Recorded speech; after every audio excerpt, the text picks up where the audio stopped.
हाँ मैं जानता हूँ आप लोग यही बोलने वाले हो कि भाई आखिर आप लोग इतना लेट क्यों वीडियो डालते हो, लेकिन मैं पहले बता दूं इसका जो एपिसोड आता है वो हफ्ते में सिर्फ एक ही एपिसोड आता है, तो उसको वीडियो बनाना एडिटिंग करना उसमें थोड़ा सा टाइम जाता है। और वैसे भी आप लोगों को आधे घंटे की वीडियो 1 घंटे की वीडियो पसंद आती है, तो एक वीडियो यानी कि 9 मिनट की लगभग वीडियो बनती है, तो वो तो आप लोग कभी देखते नहीं हो क्योंकि मैंने इसका टेस्ट ड्राइव करके देख चुका हूँ, इतना व्यूज नहीं आते इसलिए मैं ज्यादा वीडियो नहीं डालता हूँ। इसे 9 मिनट की आधे घंटे की वीडियो हो जाए 1 घंटे की वीडियो हो जाए तब भी मैं डालता हूँ। वैसे अगर आप लोगों को चाहिए भाई की जैसे आप वैसे एक्सप्लेन करो तो इस वीडियो पे मुझे 1 के सपोर्ट चाहिए लाइक का। अगर 1 के लाइक आ जाएगा तो मैं आराम से आप लोगों को पर डे यानी कि हर हफ्ते की वीडियो आएगी वैसे मैं डाल दूंगा। तो चलिए शुरू करते हैं। तो इस एपिसोड की शुरुआत वहीं से होती है जहाँ से पिछला एपिसोड खत्म हुआ था, जहाँ वो ब्लैक बाल वाली लड़की होती है वो हमारे एमसी को बहुत ही जोर से उसके पेट पर एक पंच मारती है। जहाँ ये मार खाते वो सोच रहा होता है माय लेडी, और वो ब्लैक बाल वाली लड़की कह रही होती है बहुत दिनों के बाद, हाँ लगता है कि तुम भी चोई के कोई पागल फैन हो है ना। और हमारा एमसी उसे देखते हुए सोच रहा होता है ये मेरी लेडी नहीं है। जहाँ वो कहता है आखिरकार ये कैसे,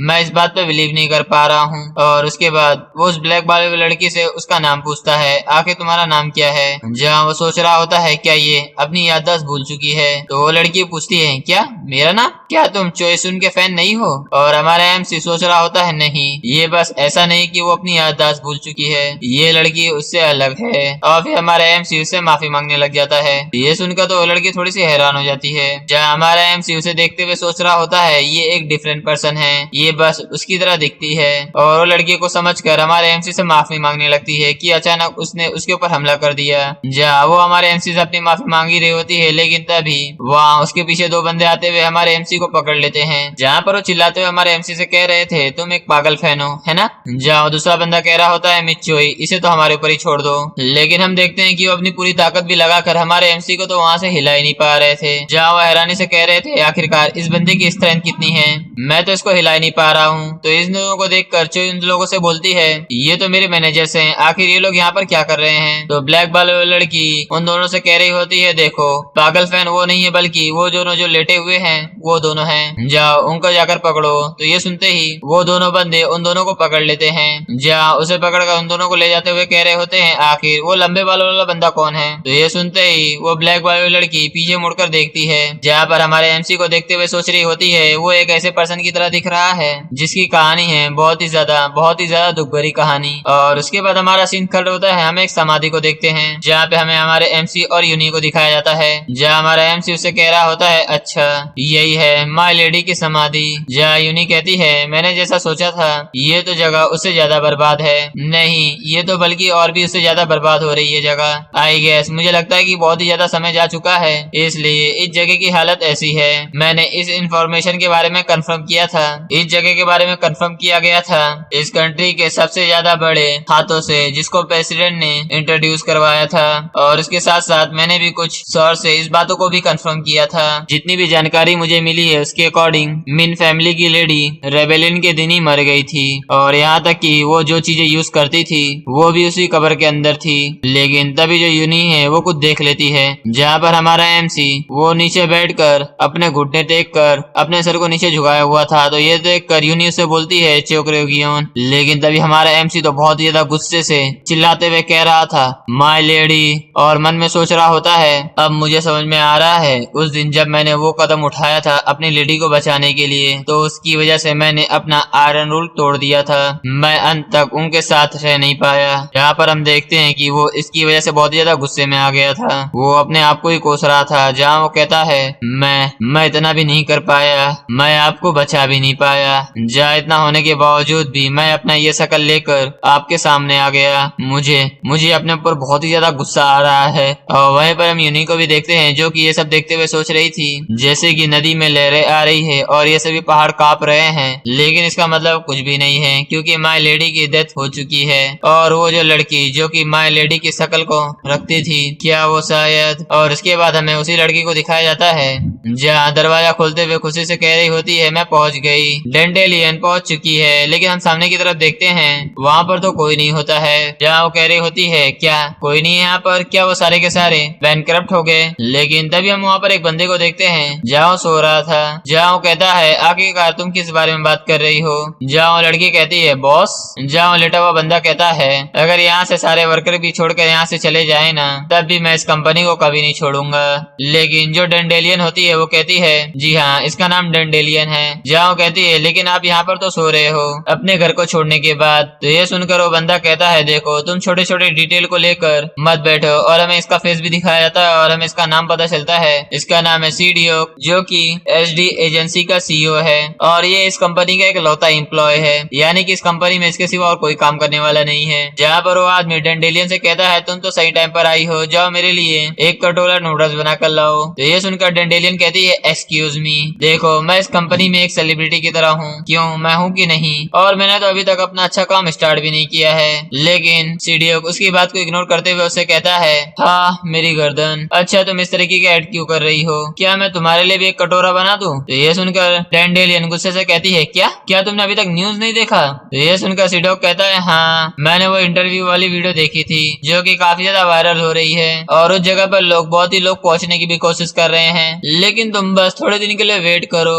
आजकल बस उस बच्चे के लिए हर कोई पागल होते जा रहा है। तो ये सुनकर वो लड़की कहती है क्या आप वापस से यहाँ से निकलने की कोशिश कर रहे हैं लास्ट टाइम की तरह? तो सीडो उससे कहता है मुझे माफ कर देना। तो डेंडेलियन उससे कहती है मैं भी जो स्कूल के ऑडियंस होंगे उसके ऊपर बेट लगाना बेटर होगा, इवन जो स्कूल के टीचर भी हैं उनका भी इवोल्यूशन बहुत ही ज्यादा अच्छा है। लेकिन हम तो देखते हैं कि सीडो तो उसकी बातों पर ध्यान ही नहीं दे रहा था, जहाँ फोन में किसी से बात करते हुए हंस रहा होता है। तो ये देखकर डेंडेलियन सोच में पड़ जाती है कि आखिर इनके साथ ऐसा क्या हो गया जो इतना ज्यादा हंस रहे हैं। तो सीडो बहुत ज्यादा एक्साइटेड होते हुए उससे कहता है मिन ड्यूली मैंने एक ड्रामा मीटिंग शेड्यूल कर लिया है, वो भी एक ओपी प्रोडक्शन कंपनी के साथ। पता चलता है कि यहाँ पर उसका नाम असली मिन ड्यूली है, तो अब इसे मिन ड्यूली बुलाएंगे, डेंडेलियन भूल जाना यार। तो ये सुनकर मिन ड्यूली खुश होते हुए कहती है ये तो बहुत ही ज्यादा बड़ी बात है, वो तो सचमुच बहुत ही ज्यादा बड़ा प्रोडक्शन कंपनी है, तो आप क्या करेंगे? तो ये सुनकर सीडॉक कहता है और क्या हम वहाँ पर चल रहे हैं। और उसके बाद हमारा सीन वहाँ से शिफ्ट होता है जहाँ पर हम सीडॉक को देखते हैं जो कि एक जगह पर पहुंच जाती है, जहाँ पर वो दारू की बॉटल को देखते हुए सोच रही होती है आखिरकार कौन ऐसी जगह पर इंटरव्यू लेता है, क्या उनको पता नहीं है कि मैं एक माइनर हूँ? और इसके अलावा मुझे ऐसा लग ही नहीं रहा कि ये जगह खुली हुई है। इसके बाद वो थोड़ा आगे बढ़ते हुए सोचते हुए कहती है वेल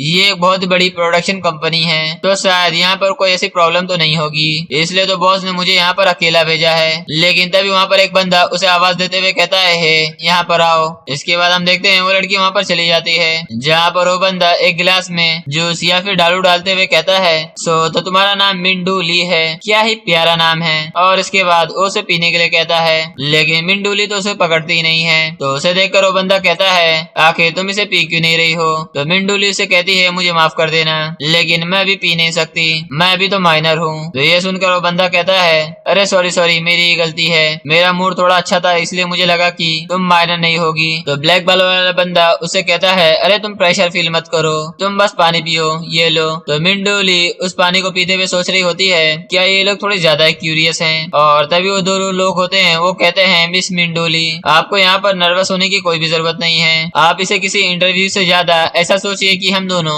एक दूसरे को इंट्रोड्यूस करवा रहे हैं। लेकिन मिंडोलिन उस पानी को पीते हुए सोच रही थी ये मेरे लिए बहुत ज्यादा ग्रेट अपॉर्चुनिटी है, इसलिए मैं यहाँ पर अपना बेस्ट दूंगी। लेकिन तभी अचानक से वो बंदा कहता है तुम्हें पता है मैं क्या कह रहा हूँ राइट? लेकिन मिंडोलिन तो उसकी बात सुनकर तो थोड़ी सी हैरान हो जाती है, जहाँ पर हम देखते हैं सिल्वर हेयर वाला बंदा मिंडोलिन के पास आते हुए उसके कंधे पर हाथ रखते हुए उससे कहता है चलो हम दोनों एक दूसरे के थोड़ा करीब आते हैं, है ना, ताकि चीजें थोड़ी बहुत ज्यादा आसान हो जाए। मुझे पता है कि तुम बहुत ज्यादा टफ टाइम से गुजर रही हो, इसलिए तुम आज से ही काम स्टार्ट कर सकती हो जिससे कि तुमको थोड़ी सी पॉकेट मनी मिल जाए और चीजें तुम्हारे लिए थोड़ी आसान हो जाए। ये सुनकर मिंडोलिन थोड़ी सी हैरान होते हुए सोच रही थी नहीं ऐसा नहीं हो सकता।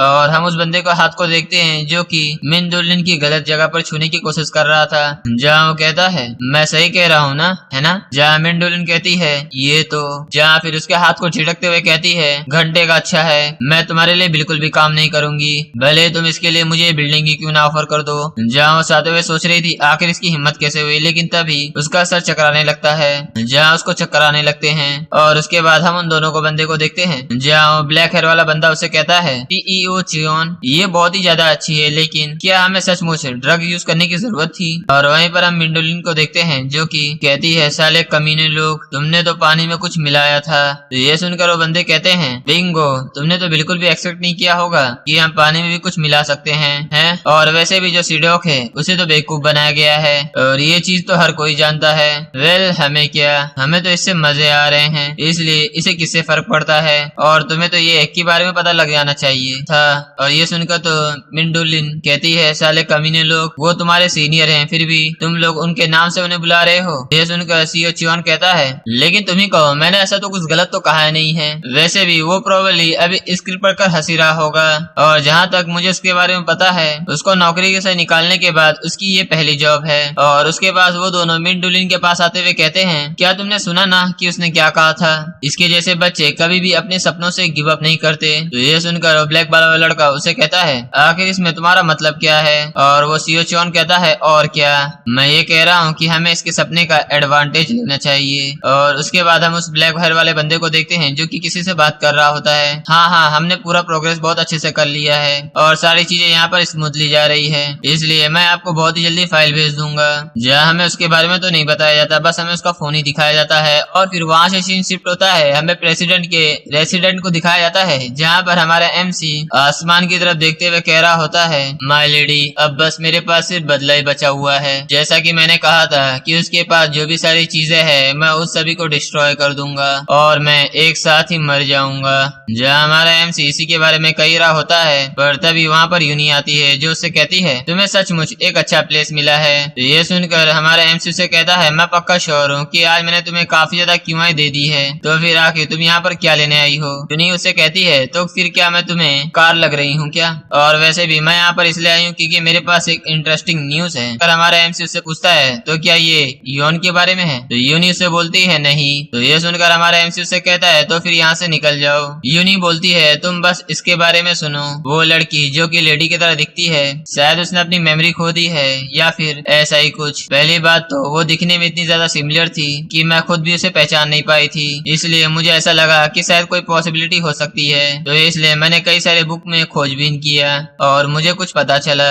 उस लड़की का नाम है मिंडोली और वो वही सेम फैमिली से बिलोंग करती है जहाँ से माय लेडी थी। तो ये सुनकर तो हमारा एमसी तो पूरी तरह से हैरान हो जाता है। जहाँ यूनी उससे कहती है हाँ मैंने सही कहा, वो लेडी की ब्लड लाइन की डिसेंडेंट है और इसी वजह से मैंने उसे फॉलो करना स्टार्ट किया और मुझे अभी पता चला है कि वो अभी डेंजर में है और तुम्हारी मदद की उसे जरूरत है। तो ये सुनकर हमारा एमसी स्माइल करते हुए कहता है अच्छा तो यही रीजन था, तो फिर क्या हुआ? जो कहते हुए वो अंदर की तरफ जाने लगता है। तो ये सुनकर तो यूनी बहुत ज्यादा हैरान हो जाती है। जहाँ हमारा एमसी कहता है तुमने अपना टाइम ऐसी फालतू चीजों में वेस्ट किया है, तुम्हें क्या लग रहा है कि मैं कुछ करूंगा जस्ट बिकॉज कि वो मेरी लेडी की डिसेंडेंट है? आखिर मैं उसके लिए ऐसा करूँ क्यों? क्योंकि वो बच्ची मेरी लेडी नहीं है। तो ये सुनकर यूनी वहाँ से जाते हुए कहती है हाँ व्हाटएवर, मैंने उसकी लोकेशन भी पता कर ली है। लेकिन हमारा एमसी तो कुछ भी रिएक्शन नहीं देता है, वो सीधे अंदर जाकर दरवाजा बंद कर देता है। देखकर यूनी सोचते हुए किसी को कॉल लगाते हुए कह रही होती है तुम मुझे ढूंढ रहे थे ना, मैं कुछ समय के लिए बाहर चली गई थी, मैं जल्दी ही आ रही हूँ। और साथ ही वो मन में सोच रही होती है ये कितना ज्यादा बोरिंग है, क्या वो इसके लिए कोई भी मायने नहीं रखती? फिर तो तुम्हें उसे छोड़ देना चाहिए। और हम अपने एमसी को भी देखते हैं जो कि रूम के अंदर अकेला बैठा हुआ होता है, जहाँ पर वो अपनी लेडी के बारे में याद कर रहा होता है, जहाँ पर उसे अपनी लेडी के साथ बिताए हुए हर एक दिन के पल याद आ रहे होते हैं। जहाँ उसे एक बात भी याद आती है जहाँ उसकी लेडी ने उसे कहा था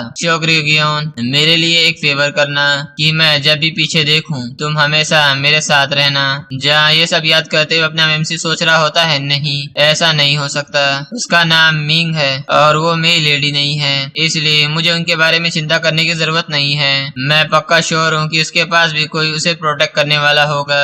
और उसके बाद हमारा सीन वहाँ से शिफ्ट होता है, हमें किसी पर्सन को देखते हैं जो कि किसी के सामने सर झुकाते हुए कहता है हेलो सीओ, मेरा नाम है भिक्षु और मैं यहाँ पर इंटरव्यू देने आया हूँ ताकि मैं एक मैनेजर बन सकूं। तो ये सुनकर वो बंदा कहता है क्या? जब हम उसके सामने देखते हैं कोई और नहीं बल्कि सीडोक होता है जो कहता है क्या तुमने रिज्यूम में ये मेंशन नहीं किया था? इतने कॉन्फिडेंट हो कि तुम एक फैमिली की तरह काम कर सकते हो, यही सब तो मुझे चाहिए था। तो ये सुनकर वो बंदा कहता है आपको तो पता ही होगा मैं एक न्यूबी हूँ। तो सीडोक उसे कहता है ठीक है मैं तुमको कल से सिखाना चालू कर दूंगा। तो वो बंदा उसका धन्यवाद करता है। तो सीडोक उसे कहता है चलो तुम अभी घर जा सकते हो। जहाँ पर वो बंदा यस बॉस कहते हुए वहाँ से चला जाता है। जहाँ उसके जाने के बाद सीडोक बोलता है कितना ज्यादा क्यूट पियक्सू, अगर मैं तुम्हें सच बताऊं तो तुम एक ऐसे लौते बंदे हो जो कि मेरे साथ यहाँ पर काम कर रहे हो। और उसके बाद वो मिंडोलिन मिंग को कॉल लगाता है, जहाँ पर वो कहता है मैंने मिंग के लिए सरप्राइज रेडी कर लिया है और उसकी मीटिंग भी जल्दी खत्म हो चुकी होगी। हम देखते हैं मिंग के फोन में उसकी रिंग तो जा रही होती है, लेकिन मिंग का फोन उसके हाथ में नहीं होता है बल्कि उस सिल्वर वाले बाल के हाथ में होता है। जहाँ पर वो गुस्से से कहता है जब मैं बाथरूम गया था तो आखिर यहाँ पर क्या हुआ था।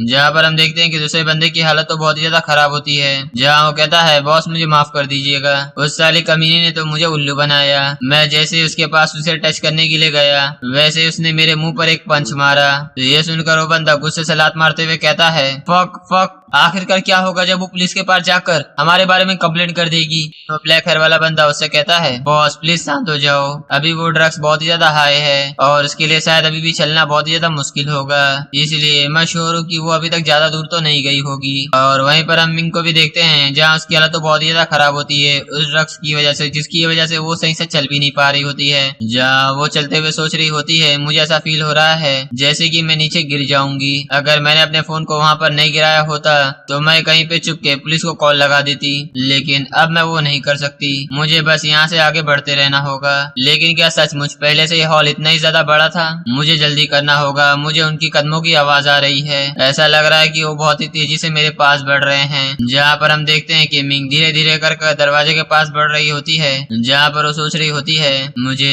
जल्दी से यहाँ से निकलना होगा, मुझे बस इस दरवाजे को यहीं से खोलना है। जहाँ पर वो उस दरवाजे को खोलने वाली होती है पर तभी उसके दरवाजे से उसका हाथ छूट जाता है, जहाँ पर वो दोनों आकर उसे पकड़ लेते हैं। जहाँ पर ब्लैक हेयर वाला बंदा उसे कहता है साली कमीनी, आखिर तुम्हारी हिम्मत कैसे हुई यहाँ से भागने की। लेकिन वो बॉस वाला बंदा होता है हाँ छोड़ दो, वैसे भी इस ड्रग्स की वजह से वो सारा अपना होश खो चुकी है, इसकी तो मेंटल स्ट्रेंथ भी बहुत ज्यादा क्रेजी है, तुम देखो तो जरा इतना ड्रग्स खाने के बाद भी ये इतनी दूर तक अपने आप को लेकर आ गई है। हाँ सीरियसली फक, आखिर यहाँ पर हो क्या रहा है, जल्दी से लेकर इसको यहाँ से निकलो। ये सुनकर वो ब्लैक हेयर वाला बंदा उसे कहता है साली कमीनी तुम बस वेट करो, जैसे ही हम वापस जाएंगे उसके बाद मैं तुम्हें दिखाऊंगा। जहाँ वो कहते ही वो लोग वहाँ से जा ही रहे होते हैं पर तभी वो ब्लैक हेयर वाला बंदा उससे कहता है लेकिन रुकिए बॉस, क्या आपको ये जमीन ऐसी हिलती हुई महसूस नहीं हो रही है। ये सुनकर वो बंदा कहता है नहीं मुझे तो नहीं पता, लगता है कि तुम्हारे सर में चोट वोट लग गई है इसकी वजह से। तो ये सुनकर वो ब्लैक हेयर वाला बंदा थोड़ा सा महसूस करते हुए कहता है नहीं बॉस, मुझे ऐसा लग रहा है कि जमीन सचमुच हिल रही है। जहाँ पर हम देखते हैं इसका इतना कहने के साथ ही वो जमीन बहुत ही तेजी से हिलने लगती है। तो ये देखकर वो बॉस हैरान होते हुए कहता है क्या ये अर्थक्वेक है। और वो भी ब्लैक हेयर वाला बंदा घबराते हुए कहता है देखा बॉस मैंने कहा था ना, और इसके अलावा यहाँ पर तो लाइट भी चली गई है। हाँ ऐसा लग रहा है कि आज सचमुच हम लोग अनलकी हैं, हमें ऐसे इसे अवॉइड करना चाहिए। लेकिन वो बॉस वाला बंदा होता है वो कहता है नहीं चलो जल्दी से हम आगे बढ़ते हैं। लेकिन इस अर्थक्वेक की वजह से मिंग की भी थोड़ी सी आँख खुल गई थी, जहाँ पर वो सामने की तरफ देखते हुए कहती है क्या आखिर ये दरवाजा क्यों खुला हुआ है, क्या कोई यहाँ पर आया है। और हम देखते हैं कि उन लोगों के पीछे उनका यमराज खड़ा होता है, यानी कि हमारा एमसी, जहाँ उसके हाथ में एक लेटर था, यानी कि उसको उसी दरवाजे के पास मिलता है जहाँ पर यूनी ने उसे छोड़ के गई थी। जहाँ उस लेटर में जो लिखा था उसको याद करते हुए हमारा एमसी सोच रहा था मुझे समझ में नहीं आ रहा है कि मैं उसे आसानी से छोड़ सकता था, मैं यानी कि मैं उसे आसानी से अवॉइड कर सकता था जैसे कि मैं उसे जानता ही नहीं हूँ, तो फिर आखिर मैं यहाँ पर क्यों आया। जब मैं इसके बारे में सोचता हूँ तो जवाब बहुत ही सीधा है, एक अच्छा काम करने के लिए। हाँ बस इतनी सी बात है, क्योंकि इंसान होने के नाते मैं दूसरे की मदद कर सकता हूँ बस एक अच्छे काम के लिए। जहाँ ये सब सोचने के बाद हमारा एमसी बड़ी कोल्ड लुक से उन लोगों से कहता है उसको छोड़ दो। उस आवाज को सुनकर तो उनके गोटे तो उनके मुंह में आ जाते हैं, जहाँ पर वो बॉस वाला बंदा पीछे मुड़ते हुए उसे देखते हुए कहता है फक, तूने तो मुझे डरा ही दिया था, आखिर तुम अचानक से यहाँ पर कहाँ से आ गए। लेकिन तभी वो बंदा हैरानी से देखता है क्योंकि जमीन बहुत ही बुरी तरीके से कांप रही होती है। जहाँ वो हैरानी से कहता है आखिरकार ये जमीन कांप क्यों रही है। लेकिन हम देखते हैं हमारे एमसी ने बस उसे हल्का धक्का मारा था जिसकी वजह से उसे ऐसा फील हो रहा था। जहाँ वो डब्बा खाकर बहुत ही ज्यादा दूर जगह गिरता है और वो दूसरा बंदा ये देखकर तो बहुत ही ज्यादा हैरान हो गया था। और हमारा एमसी कहता है क्या तुमने मेरी बात नहीं सुनी। जहाँ हमारा एमसी उसे गुस्से से घूरते हुए कह रहा होता है मैंने ये सोचा था कि मैं यहाँ पर अच्छे काम करूंगा, लेकिन आखिर मुझे इतना ज्यादा गुस्सा क्यों आ रहा है। जहाँ हमारा एमसी यही कह रहा होता है, लेकिन हम देखते हैं कि वो बंदा तो वहाँ से डर के मारे बहुत ही बुरी तरीके से भाग रहा होता है। जाओ मन में सोच रहा होता है क्या मैंने सही देखा, क्या ये सच है कि उसने एक पर्सन को एक बॉल की तरह फेंक दिया। जहाँ नेक्स्ट सीन में देखते हैं कि वो गाड़ी में बैठ जाता है और अपनी गाड़ी को स्टार्ट करते हुए बहुत ही तेजी स्पीड से भगा देता है। लेकिन तभी हम अचानक से देखते हैं कि उसके गाड़ी का पिछला पहिया तो आसमान में उड़ जाता है। जहाँ उसे कहता है मैंने तुमको यहाँ से जाने के लिए नहीं कहा था। जहाँ हम देखते हैं कि उसकी गाड़ी को हमारे एमसी ने बस अपने एक गिलास से रोक दिया था। जहाँ हमारा एमसी कह रहा होता है वो लड़की अभी उठ नहीं रही है, जैसे कि उसे कोई पॉइजन दिया गया है। लेकिन वो बंदा तो उसकी बात का जवाब न देते हुए उस गाड़ी से निकलने की कोशिश करने लगता है। तो हमारा एमसी उसे देखते हुए कहता है तुम्हें देखकर ऐसा लगता है कि तुम मुझे कोई भी आंसर नहीं देने वाले, तो ठीक है मैं तुम्हें यहाँ पर खत्म कर दूंगा। तो इसलिए मैं तुम्हें दोबारा पूछ रहा हूँ क्या तुमने उसे पॉइजन दिया है। तो ये सुनकर तो बंदा बहुत ज्यादा हैरान होते हुए कह रहा होता है क्या पॉइजन। जहाँ हमारा एमसी उससे कहता है तो अच्छा तुम अभी भी जवाब नहीं देने वाले, हाँ जल्दी से मुझे उसका एंटीडोट दो। तो बंदा उसका जवाब देते हुए कहता है रुको जरा, उसे ड्रग्स दिया गया है, अगर उसे कुछ समय के लिए ऐसे ही छोड़ दोगे तो वो खुद ही ठीक हो जाएगी। लेकिन हमारा एमसी उसके हाथों को अपने पैरों से मसलते हुए कहता है अगर मुझे पता चला कि तुम झूठ बोल रहे हो तो मैं तुम्हारी गर्दन तोड़ दूंगा, और अब तुम समझ गए तो तुम यहाँ से निकल जाओ। पर तभी हम अचानक से देखते हैं कि वहाँ पर कई सारे लोग आ जाते हैं, जहाँ पर वो चिल्लाते हुए कह रहे होते हैं पकड़ो उसे। तो ये देखकर तो ब्लैक बालों वाला लड़का तो काफी ज्यादा हैरान होते हुए कह रहा होता है आखिर यहाँ पर चल क्या रहा है। पर तभी उसके पास एक बंदा आता है, जहाँ उसे कहता है हम लोग सिक्योरिटी टीम हैं और अगर तुम इन सारी चीजों में इन्वॉल्व नहीं होना चाहते तो यहाँ से भाग जाओ। तो बंदा कहता है हाँ मैं यहाँ से निकल जाऊंगा, लेकिन आखिर यहाँ पर हो क्या रहा है और मिंडोलिन। लेकिन तभी वो बंदा हमारे एमसी के पास आते हुए कहता है इस बच्ची को तुम हमें दे दो। तो ये सुनकर हमारा एमसी उससे पूछता है आखिर अब तू कौन है। तो वो कैप्टन कहता है तुम्हें जानने की जरूरत नहीं है, तुम बस इस बच्ची को हमें दे दो, नहीं तो हमें फोर्स का इस्तेमाल करना पड़ेगा। तो ये सुनकर हमारा एमसी कहता है अच्छा फोर्स का इस्तेमाल करना पड़ेगा, लेकिन मैं यहाँ पर तो चुपचाप खड़ा नहीं रहूंगा, आखिर अब तुम कौन हो। तो इसके बाद उसे वो पुरानी बातें याद आने लग जाती है, जहाँ पर उसने पिछले एपिसोड में उसे बचाने की कोशिश किया था तो चोई के मैनेजर ने उसे पकड़ लिया था। तो उस बात को याद करते हुए मिंडोलिन को उठाते हुए कहता है हाँ राइट, जहाँ सोच रहा था क्योंकि मैंने अब इसकी मदद की है इसलिए अब से इसकी रिस्पॉन्सिबिलिटी मेरी है। और फिर उन लोगों से कहता है मैं इसका मैनेजर हूँ, और अपने मन में सोच रहा होता है बस आज के लिए। और वहीं पर हम उस ब्लैक हेयर वाले बंदे को देखते हैं जो किसी से बात कर रहा होता है, जहाँ वहाँ से आवाज आती है मैं तुमसे बहुत ही ज्यादा डिसअपॉइंटमेंट हूँ। तो ये बात सुनकर वो बंदा कहता है मुझे माफ कर दो। तो बंदा आगे बोलता है मैंने अपने बॉडीगार्ड को वहाँ भेज दिया है, वो लोग सीके शेल्टर सिक्योरिटी कंपनी के लोग हैं और ऐसा लगता है कि हमारे बीच में किसी और ने भी इंटरफेयर किया है। तो आदमी पूछता है आखिर वो कौन है, जहाँ हम हमारे एमसी को भी देखते हैं, जहाँ वो बोलता है मैं इस लड़की का मैनेजर हूँ। ये बात सुनकर उस फोन के अंदर से जो आदमी होता है वो काफी ज्यादा कंफ्यूज होते हुए कह रहा होता है क्या मैनेजर, लेकिन हमें तो उसकी मैनेजर होने के बारे में तो कोई भी जानकारी नहीं थी। तो ये सुनकर तो भी थोड़ा सा बंदा कंफ्यूज हो जाता है। वहीं पर उन सिक्योरिटी वाले बंदों में से एक आदमी बोलता है तो फिर साबित करो कि तुम उसके मैनेजर हो, अगर ये तुम साबित नहीं कर सके तो हम इस बच्ची को अपने साथ ले जाएंगे। ये सुनकर तो हमारा एमसी कुछ भी नहीं कहता है, फिर बोलता है इन द केस आखिर आप लोग इसे कैसे साबित करना चाहते हैं कि ये मैं बच्ची आप लोगों के पास छोड़ सकता हूँ। और साथ ही अपने मन में सोच रहा होता है मुझे सचमुच इसका चेहरा देखना पसंद तो नहीं है, लेकिन इसके अलावा मैं किसी बेहोश व्यक्ति को किसी और के तो भरोसा नहीं छोड़ सकता। जहाँ यह सुनकर बॉडीगार्ड कहता अगर आप इसे इसी तरह से देख रहे हैं तो ये तो बहुत ही ज्यादा ट्रबलसम हो जाएगा। जो कहते हुए उसके ऊपर हमला करते हुए कह रहा होता है तब तो मुझे अपने फोर्स का इस्तेमाल करना पड़ेगा, लेकिन हमारा एमसी तो हमले से बड़ी आसानी से बच जाता है। जहाँ हमारा मेन कैरेक्टर उन लोगों से कह रहा होता है अब तुम लोगों ने मेरे आगे कोई भी रास्ता नहीं छोड़ा। जो कहते हुए वो अपने हाथ का इस्तेमाल करते हुए सीधे उसकी पीठ पर मारता है, जिसकी वजह से वो टप्पा खाते हुए बहुत ही ज्यादा पीछे जाकर गिरता है और उसकी शक्ल को ऐसा लग रहा था कि वो तो शायद से वहीं पर बेहोश हो गया है। जो हमारा एमसी कह रहा होता है मुझे लगता है कि मेरे लिए ये जगह अभी बेहतर नहीं है, मुझे ये जगह से जाना होगा। लेकिन आखिर वो सिक्योरिटी वाला कैप्टन उसको कैसे जाने देगा। जहाँ पर वो कहता है तुम कह रहे हो कि उस लड़की का मैनेजर, क्या ही बकवास है, आखिर तुम सभी लोग क्या कर रहे हो, जाओ सभी लोग उसे अपनी पावर दिखाओ। लेकिन हमारा एमसी उसके कहने से पहले ही बहुत ही तेजी के स्पीड से आते हुए उन सभी बॉडीगार्ड को बहुत ही कुत्ते की मौत मारते जा रहा था। जहाँ किसी बॉडीगार्ड को अपने पैर पैर से गिराते हुए उसको सर फोड़ देता है, किसी बॉडीगार्ड को अपने घुटनों से उसके चेहरे को तोड़ देता है, या किसी बॉडीगार्ड को अपने एल्बो से सीधा उसका गला ही तोड़ देता है, जहाँ उन सभी को बहुत ही कुत्तों की तरह मार रहा होता है। और कुछ ही सेकंड में हमारा एमसी उन सभी को जमीन पर लिटा देता है। तो इन सब को देखकर वो वहां से जाने लगता है, लेकिन तब इसके पीछे आवाज आती है, मुझे माफ कर देना। तो ये सुनकर तो हमारा एमसी भी थोड़ा सा हैरान हो जाता है। जहाँ हम उसके पीछे देखते हैं सभी बॉडीगार्ड फिर से खड़े हो गए हैं। जहाँ वो सिक्योरिटी वाला कैप्टन अपने जैकेट को उतारते हुए कह रहा होता है, तुमने हम लोगों को मारकर अब हम लोगों को बहुत ही ज्यादा सीरियस मिला दिया है। तो ये देखकर तो हमारा एमसी भी हैरान होते हुए कह रहा होता है, ये फीलिंग। पर तभी मिंडोलिंग को होश आ जाता है, जहाँ पर वो कहती है, एक्सक्यूज मी, आखिर तुम यहाँ पर क्यों हो?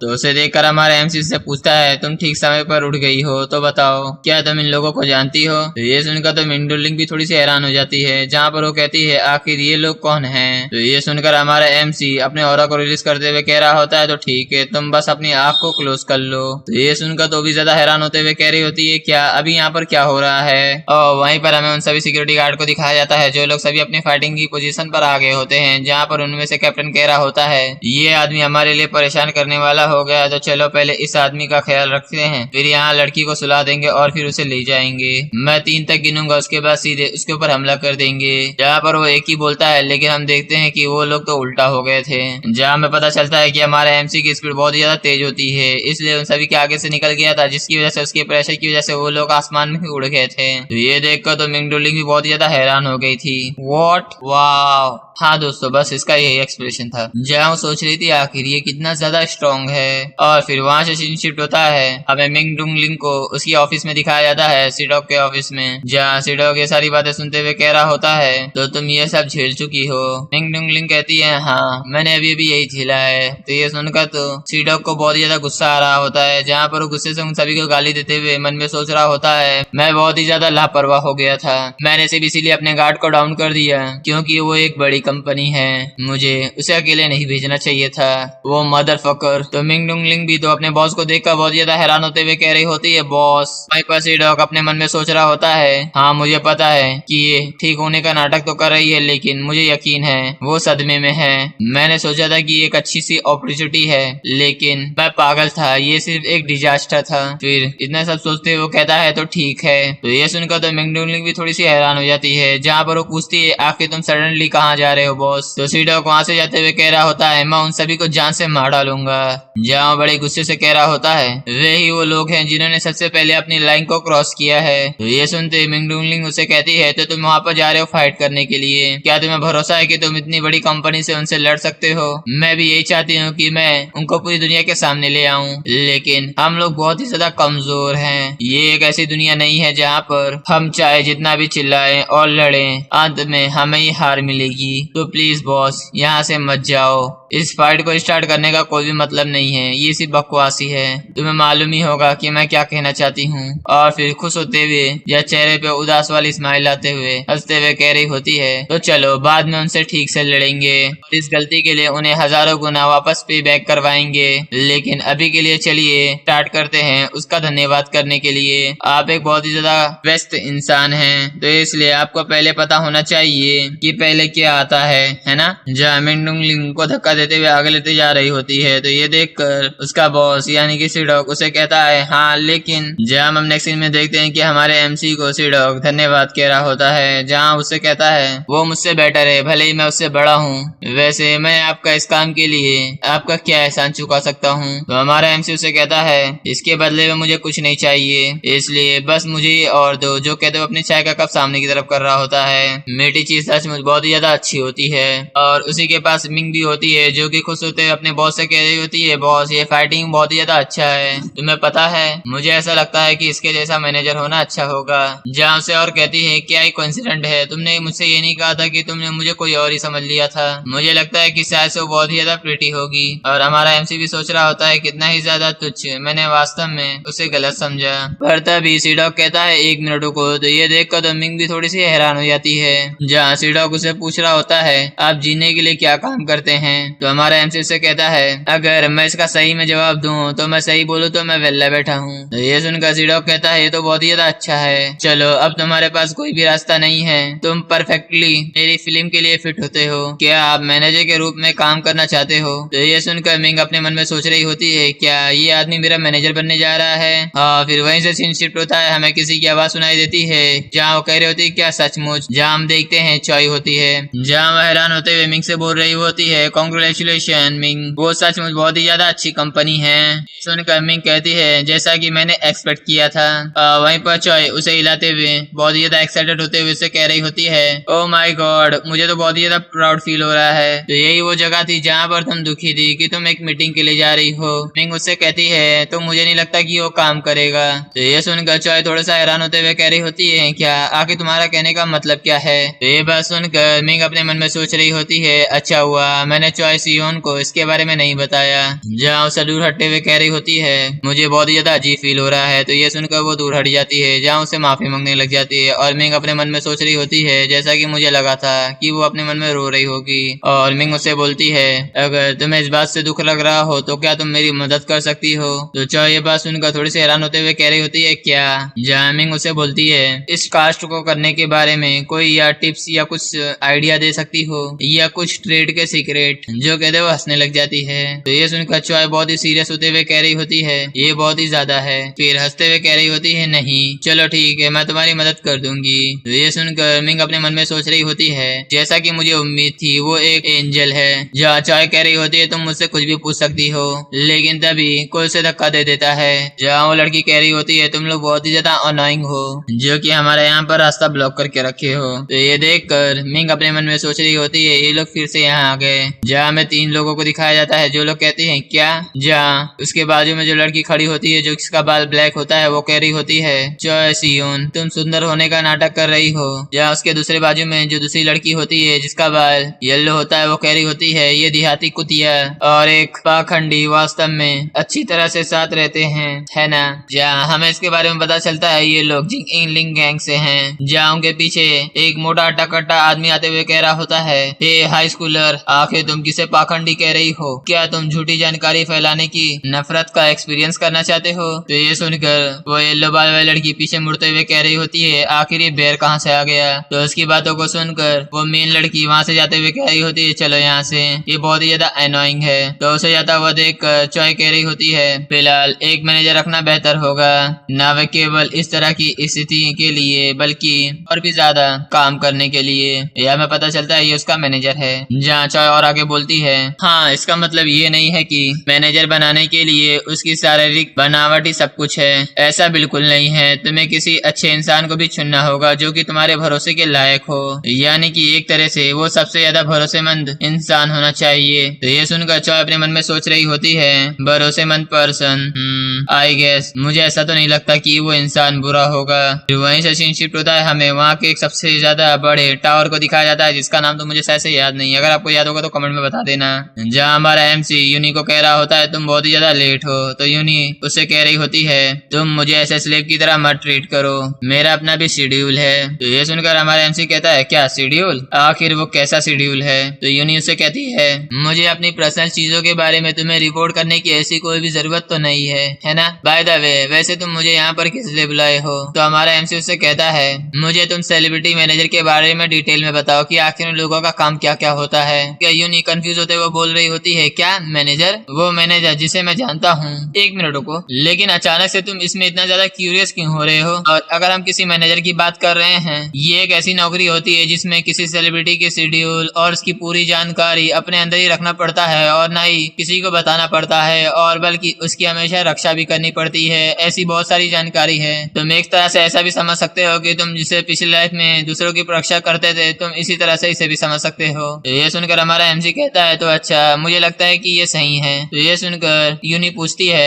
क्या अब मैं ये वजह पूछ सकता हूँ कि आखिर तुमने ये मुझसे क्यों पूछा। हमारा एमसी से बोलता है मुझे एक जॉब मिली है। तो ये सुनकर यूनी हैरान होते हुए बोलती है क्या। तो हमारा एमसी उसे बताता है मुझे मिंग डुनलिंग के मैनेजर की जॉब मिली है। तो ये सुनकर हैरान होते हुए यूनी बोल रही होती है क्या तुम पागल हो चुके चुके हो? मुझे पता था कि ऐसा ही होगा। क्या तुम्हारा हार्ट यहाँ से चेंज हो गया है? तो यूनी उसे बोलती है तुम तो सच में बहुत ही ज्यादा शेमलेस हो। तो हमारा MC उसे बताता है अगर मैं तुम्हें सही कहूँ तो मुझे मिंग डूनलिंग के वजह से कुछ पता चला है। जहाँ इतना कहने के साथ ही हमें दूसरी तरफ का सीन दिखाया जाता है जहाँ बॉडीगार्ड किसी के सामने खड़ा हुआ था, जहाँ वो आदमी कह रहा होता है तो तुम मिशन फेल कर चुके हो। जहाँ वो बॉडीगार्ड उसे माफी मांगते हुए कहता है मुझे माफ कर दीजिए, वो कोई ऑर्डिनरी गाय तो नहीं था। तो वो आदमी कहता है तुम कह रहे हो कि वो कोई ऑर्डिनरी पर्सन नहीं था। वैसे हमारा सीन शिफ्ट होता है, हमें हमारे MC को भी दिखाया जाता है। हमारा MC कह रहा होता है जब मैंने उसकी मदद कर रहा था तो मेरी कुछ लोगों से लड़ाई हुई थी, वो डेफिनेटली मॉडर्न पीपल से बहुत ही ज्यादा अलग थे। यहाँ तक कि वो QI अटैक से मारे जाने के बावजूद भी वो खड़े होते हुए अपनी फाइटिंग स्पीड को दिखा रहे थे। फिर से हमें उसी तरफ का सीन दिखाया जाता है जहाँ पर वो आदमी उस बॉडीगार्ड को एक जोरदार पंच मारता है जिसकी वजह से पानी में बहुत ही ज्यादा प्रेशर बन जाता है। जहाँ वो आदमी दूर जाकर पत्थर से टकरा जाता है जिसकी वजह से वो पत्थर भी चकनाचूर हो जाता है उसके पीछे। जहाँ वो आदमी कह रहा होता है आखिर तुम्हारे साथ क्या गलत है, तुम लोग भी इतने साधारण नहीं हो, है ना? ये तो थोड़ा एम्बेरसिंग है। क्या तुम जानते हो कि ये मिशन कितना ज्यादा इम्पोर्टेंट था? जहाँ वो फिर से स्विमिंग पूल में जाते हुए कह रहा होता है ये कुछ ऐसा है कि इसे हम बिल्कुल भी खराब नहीं कर सकते। और वही हमारा MC कह रहा होता है हाँ लेकिन ये ऐसा चीज है जिसकी हम आदी हैं, लेकिन यहाँ के लोग ने कभी भी इस चीज का अनुभव तो नहीं किया होगा। दैट्स राइट, ये अभी फ्यूचर है। जहाँ में उसी आदमी का पैर दिखाया जाता है जो कि अभी पानी में चल रहा होता है। जहाँ हमारा MC आगे कहता है इस दुनिया में ना ही मार्शल आर्ट्स और ना ही QI है। जहाँ वो आदमी कह रहा होता है एक लंबे बालों वाला आदमी, मुझे उससे मिलना होगा ताकि मुझे पता चल सके कि आखिर वो कौन है। मुझे ऐसा फील हो रहा है कि वो QI का इस्तेमाल कर सकता है। तो बस यार यहीं पर हमारा एपिसोड खत्म हो जाता है, लेकिन नेक्स्ट एपिसोड लगता है काफी ज्यादा धमाकेदार होने वाला है। तो मिलते हैं नेक्स्ट एपिसोड में, जब तक के लिए बाय बाय। और हाँ, अगर आप लोगों को ये बात याद हो तो एक के लाइक करवा देना, इसके बाद हम लोग पर वीक एपिसोड डालते रहेंगे क्योंकि